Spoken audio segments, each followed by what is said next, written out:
Bismillahirrahmanirrahim. A'udzu billahi minasyaitonir rajim. Bismillahirrahmanirrahim. Ya ayyuhalladzina amanu la tarfa'u aswatakum fawqa sautin nabi wa la tajharu lahu bil qawli ka jahri ba'dikum li ba'din an tahbata a'malukum wa antum la tash'urun. Wahai orang-orang yang beriman, janganlah kalian meninggikan suara kalian melebihi suara Nabi, dan jangan pula kalian berkata kepadanya dengan suara keras sebagaimana kerasnya suara sebagian kalian terhadap yang lainnya, karena nanti pahala segala amal kalian bisa terhapus sementara kalian tidak menyadarinya. Innal ladzina yaghudduna aswatahum inda rasulillahi ulaika alladzina imtahana Allahu qulubahum littaqwa lahum maghfiratun wa ajrun 'azim. Sesungguhnya orang-orang yang merendahkan suaranya di sisi Rasul sallallahu alaihi wasallam, mereka itulah orang-orang yang telah diuji hatinya oleh Allah untuk bertakwa. Mereka akan memperoleh ampunan dan pahala yang sangat besar. Ayat ini turun kepada seorang sahabat Nabi sallallahu alaihi wasallam, Khatibul Ansar, oratornya orang-orang Ansar. Dialah Thabit ibn Qais al-Mushammas radhiyallahu anhu.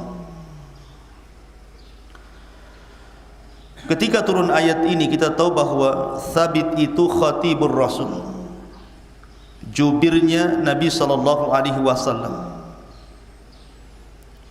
Dia mampu menghafal banyak bahasa dan dia seorang pujangga hebat dan memiliki suara yang sangat tinggi. Begitulah seorang orator. Ketika kemudian turun ayat ini, dia merasa suaranya melebihi tingginya suara Nabi sallallahu alaihi wasallam.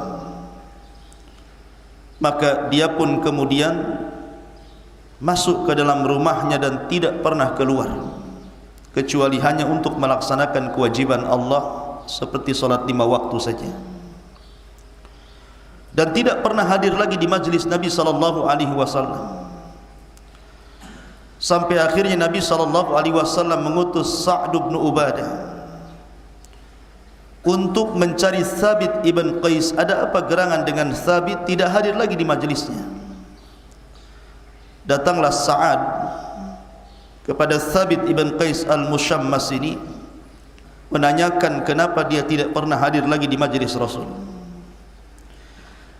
Maka Thabit mengatakan, ya Sa'ad, inni mru'un jahiras sauti wa kuntu arfa'u sauti fawqa sautihi sallallahu alaihi wasallam wa idhan faqad habita amali wa ana min ahlin nar. Kata Thabit, wahai Sa'ad, saya seorang laki-laki yang kalau bicara lantang suaranya, dan saya tahu bahwa kelantangan suaraku melebihi suara Nabi. Kalau begitu, telah hancur seluruh amalanku dan termasuk saya ini akan masuk ke dalam penduduk neraka. Maka Sa'ad pun kembali kepada Rasul menghabarkan kenapa Thabit tidak hadir lagi di majlisnya. Tapi Nabi SAW mengatakan kepada Sa'ad, kembalilah kau kepada Thabit, katakan, innaka lasta minhum bal ta'ishu hamidan wa tuqtalu syahidan wa yadkhulukallahul jannah. Sa'ad, katakanlah kepada Thabit, engkau tidak sebagaimana prasangkamu, bahkan engkau akan hidup dengan mulia dan akan mati syahid, dan Allah akan masukkan engkau ke dalam surga. mendengar kabar gembira yang merupakan rekomendasi tazkiyah dari Rasul kepada Thabit ini, maka Thabit mengatakan, raditu bi busyrallahi wa rasuli la arfa'u sauti abadan ala Rasulillahi sallallahu alaihi wasallam. Sungguh aku redha dengan kabar gembira Allah dan Rasulnya, dan saya berjanji saya tidak akan mengangkat suaraku selamanya di sisi Nabi sallallahu alaihi wasallam. Dari sini turun ayat surah Al-Hujurat ayat 2 dan juga ayat 3.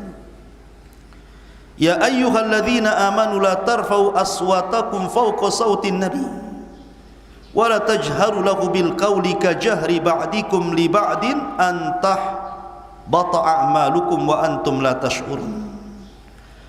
Wahai orang-orang yang beriman, janganlah kalian meninggikan suara kalian melebihi suara nabinya, dan jangan pula kalian berkata dengan suara tinggi sebagaimana sebagian kalian bicara kepada sebagian yang lainnya, karena itu akan bisa menghapuskan seluruh amal kalian sementara kalian tidak tahu. Ia yang menjadikan Thabit ketakutan sehingga dia tidak mau bicara lagi. Tapi setelah kemudian Nabi SAW menghabar gembira bahwa Thabit termasuk penduduk sorga, maka turun ayat innal ladzina yaghudduna aswatahum inda Rasulillah ulaika alladzina imtahana Allahu qulubahum littaqwa lahum maghfiratun wa ajrun azim.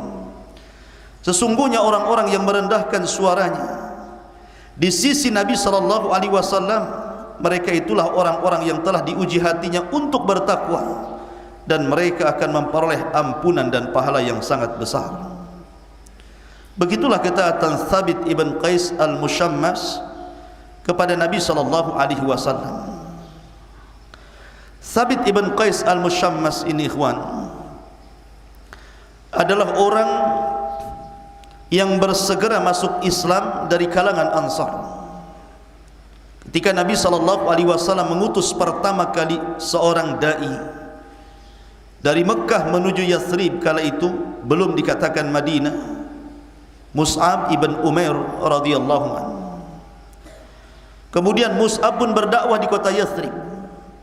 Maka Thabit ini salah satu orang yang bersegera kepada seruan Mus'ab ibn Umair ini, masuk Islam di permulaan. Dan Thabit ini dikenal seorang khatib, betul-betul seorang orator. Kalau bicara itu memukau manusia. Dia menguasai banyak bahasa dan juga termasuk pujangga hebat dari kalangan Ansar. Sampai-sampai ketika Nabi sallallahu alaihi wasallam datang dari Mekah ke Madinah hijrah, kemudian dikumpulkan orang-orang Muhajirin dan Ansar, maka orang-orang Ansar mewakilkan kepada Thabit untuk berkhutbah di hadapan Rasul. Maka Thabit pun berkhutbah di hadapan Nabi sallallahu alaihi wasallam, di hadapan orang-orang Muhajirin, di hadapan orang-orang Ansar, dengan khutbah yang tidak pernah didengar sebelum dan sesudahnya. Saking hebatnya Thabit ini. Dan di ujung khutbah Thabit mengatakan, ya Rasulullah, qad ahadnaka wa a'tainaka uhudana an namna'aka mimma namna'u anfusana wa auladana wa nisa'ana fa idza wafainaka bidzalik wa ma lana ya Rasulullah. Kata Thabit, ya Rasulullah, kami sudah mengikat perjanjian dengan Anda. Kami sudah memberikan janji-janji kami kepada Anda untuk menjaga Anda sebagaimana kami jaga diri-diri kami, anak-anak kami, dan keluarga kami. Seandainya kami sudah melaksanakan itu, wahai Rasul, kira-kira apa yang kami akan peroleh? Maka Nabi SAW berdiri dan mengatakan, lakumul jannah, kalian semua akan mendapatkan surga. Maka mendengar Nabi SAW mengatakan lakumul jannah, kalian akan mendapatkan surga, semua orang-orang Ansar berdiri kemudian bertakbir Allahu Akbar. Laqad arabihna bai'ana, sungguh kami telah beruntung dengan jual beli kami bersama Anda, wahai Rasul. Dari sini turun ayat innallaha ashtara minal mu'minina anfusahum wa amwalahum bi anna lahumul jannah yuqatiluna fi sabilillah fayaqtuluna wa yuqtalun wa'dan alaihi haqqan fit taurati wal injili wal qur'an wa man awfa bi ahdihi minallah fastabshiru bi bai'ikumul ladzi bay'atum bih wa dzalika huwal fawzul azim. Sesungguhnya Allah telah membeli jiwa-jiwa dan harta kaum mukminin bahwa mereka layak mendapatkan surga. Mereka telah berperang di jalan Allah sehingga mereka membunuh atau dibunuh. Janji Allah itu benar karena tercantum dalam Taurat, Injil dan Quran. Maka barang siapa yang menepati janjinya terhadap Allah, berbahagialah dengan jual beli kalian, karena itu kesuksesan yang sangat besar. Sejak turun ayat ini, maka tertanam kepada Thabit untuk mati syahid di jalan Allah Subhanahu wa taala. Karena Nabi SAW menghabar gembirakan 3 perkara kepada Thabit ibn Qais. Dia akan hidup senang, akan mati syahid, dan akan masuk ke dalam surga. Ma'asyiral muslimin yang dimuliakan Allah Azza wa Jalla, Thabit ini banyak turun ayat kepadanya. Salah satunya adalah wa yu'thiruna ala anfusihim walau kana bihim khasasah.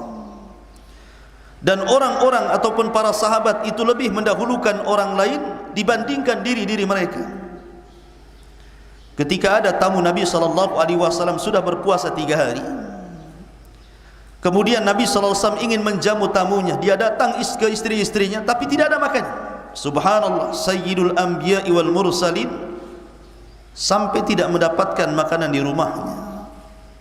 Sementara antum makan gulai, makan rawon, macam-macam antum makan. Pete, jengkol pun antum makan. Bagaimana Nabi SAW ingin memuliakan tamunya? Karena tidak ada yang dimakan, akhirnya Rasul berkhutbah di hadapan para sahabatnya, siapa yang hendak memuliakan tamuku? Tiba-tiba berdiri Thabit mengatakan, ana ya Rasulullah, saya wahai Rasul. Malam ini aku jamu tamu. Pulanglah Thabit kepada istrinya dan keluarganya. Rupanya Thabit tidak melihat-lihat di rumahnya ada makan atau tidak, main nunjuk saja, saya wahai Rasul. Rupanya di rumahnya hanya ada 1 piring makanan, itu hanya untuk cukup untuk tamunya, sementara dia, istri dan anak-anaknya tidak ada makanan lagi. Tapi karena dia sudah berjanji untuk memuliakan tamu Rasul, dia pun mengatakan kepada istrinya, nanti kalau malam hari tamu Rasul datang, pura-puralah engkau membenahi lampu, dan pura-pura lampu itu kau rusakkan, kalau bisa gelap-gelap. Ajak anak-anakmu main sampai lelah sehingga mereka tertidur.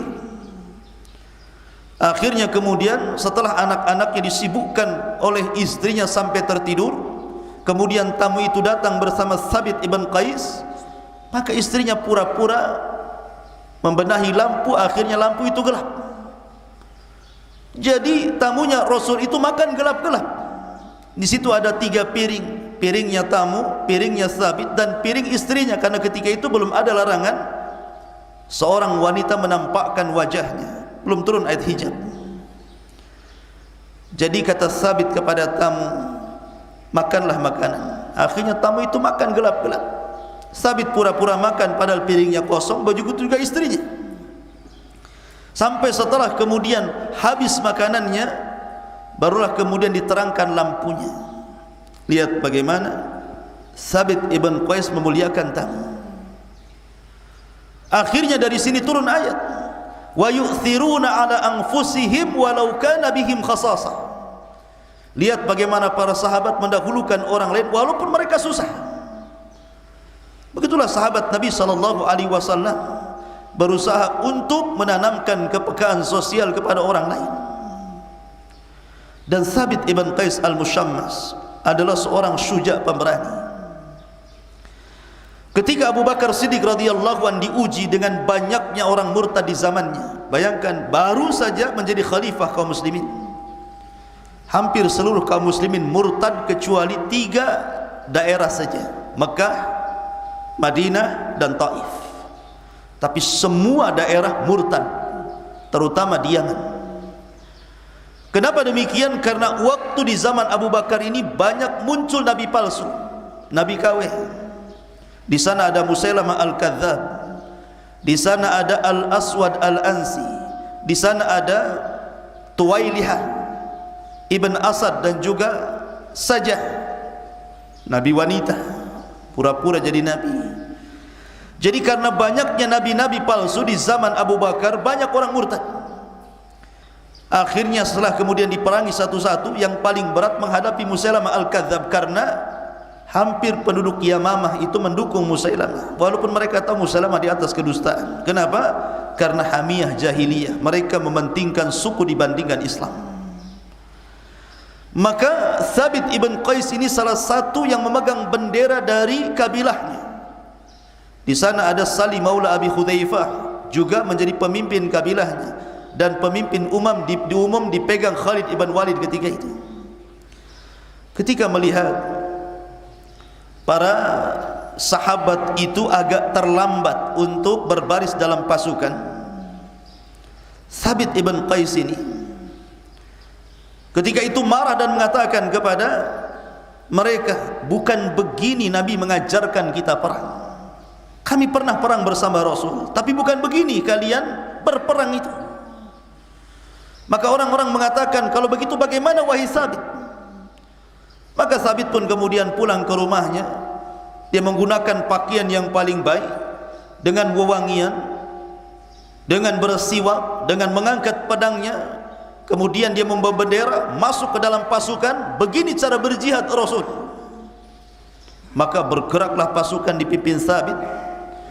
Kemudian Thabit ibn Qais mengatakan, Allahumma inni abra'u ilaika mimma ja'a bihi haula wa a'tadhi'u ilaika mimma sanaha haula. Ya Allah, aku berlepas diri kepadamu dari apa yang dilakukan mereka tentara Musailamah al-Kadzdzab itu, dan aku meminta uzur kepadamu dari apa yang dilakukan kaum muslimin. Mereka tidak bergegas untuk bergerak. Maka ketika Thabit masuk ke peperangan bersama Salim Maula Abi Hudzaifah, akhirnya dia pun berperang dengan dahsyatnya, dan janji Nabi SAW, ya Thabit, innaka ta'ishu hamidan wa tuqtalu syahidan. Engkau akan hidup dalam kondisi bahagia dan akan mati syahid. Betul, dia mati syahid di perang Yamamah. Di antara pasukan Abu Bakar Siddiq radhiyallahu an, dan dia yang memimpin pasukan itu. Akhirnya Musailamah al-Kadzdzab pun meninggal di sebuah kebun yang disebut dengan Hadiqatul Maut, kebun kematian, dikepung oleh kaum muslimin. Musailamah di kebun itu bersama pasukan. Akhirnya Khalid ibn Walid mampu menjebol gerbangnya, kaum muslimin masuk, kemudian mereka bertempur habis-habisan, sampai dari kalangan para sahabat banyak yang meninggal, terutama para qurra, ahli-ahli Quran meninggal di perang Yamamah. Ketika Abu Bakar Siddiq radhiyallahu an mendengar Thabit ibn Qais meninggal di perang ini, beliau sedih. Tapi ada kejadian yang luar biasa. Ketika Thabit ibn Qais ini meninggal dunia, sudah meninggal mati syahid, ada seorang sahabat Rasul yang bermimpi bertemu dengan Thabit. Dalam mimpinya Thabit mengatakan kepada sahabat ini, wahai fulan, ketika aku mati, ada seorang sahabat datang kepadaku melepas baju besiku, kemudian mengambilnya. Katakan kepada Khalid ibn Walid, ambil lagi baju besiku, kemudian sampaikan kepada Abu Bakar Siddiq radhiyallahu an akan kematianku. Aku memiliki wasiat karena aku memiliki hutang kepada fulan dan fulan. Tolong sampaikan wasiatku kepada Abu Bakar. Sahabat ini tiba-tiba bangun, kemudian menyampaikan mimpinya kepada Khalid ibn Walid, dan Khalid ibn Walid menyampaikan mimpinya sahabat ini yang bertemu dengan Thabit kepada Rasulullah, kepada Abu Bakar Siddiq radhiyallahu an.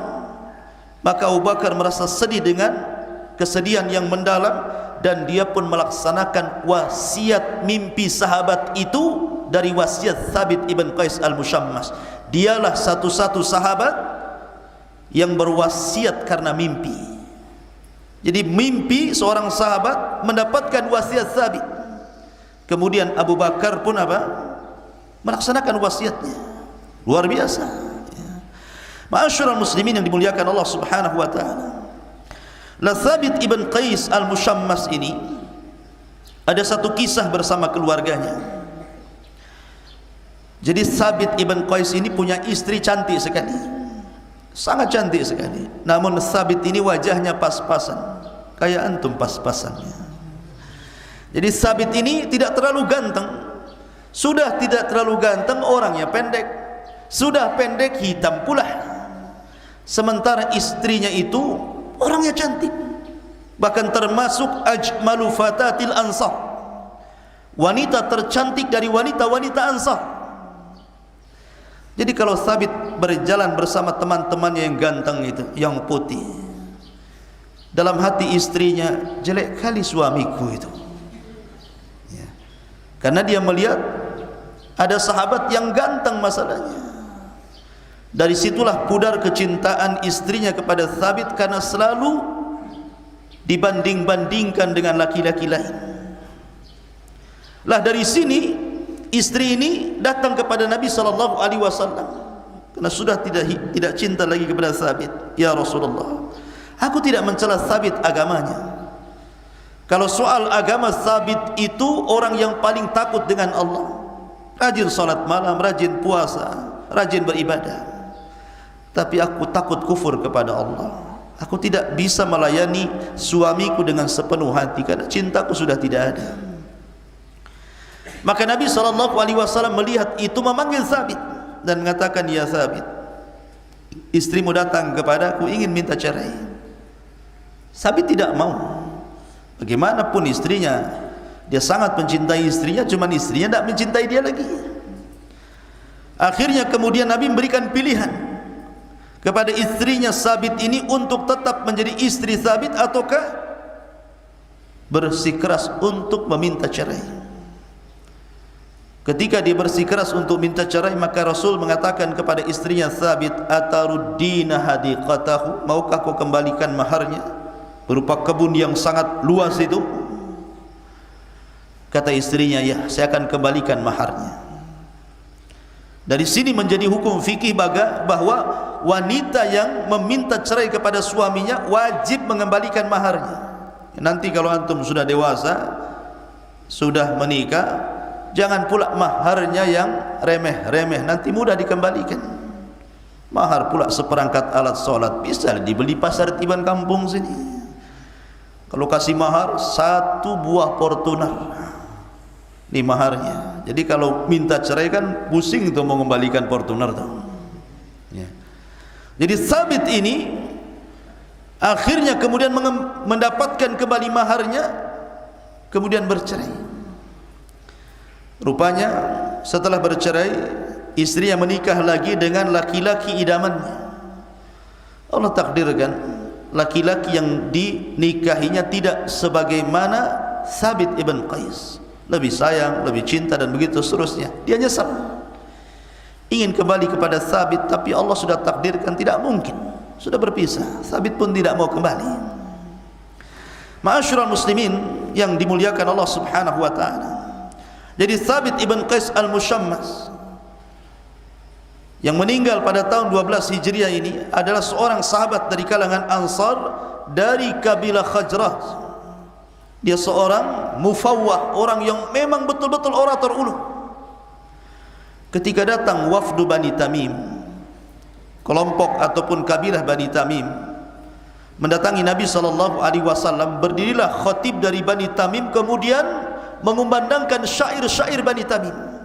Semua takjub, hebat sekali khatibnya ini Bani Tamim ini. Kata Nabi SAW kepada Thabit, "Kum ya Thabit fa'ajib khatibahum." Thabit, berdiri, kau jawab syairnya orang itu.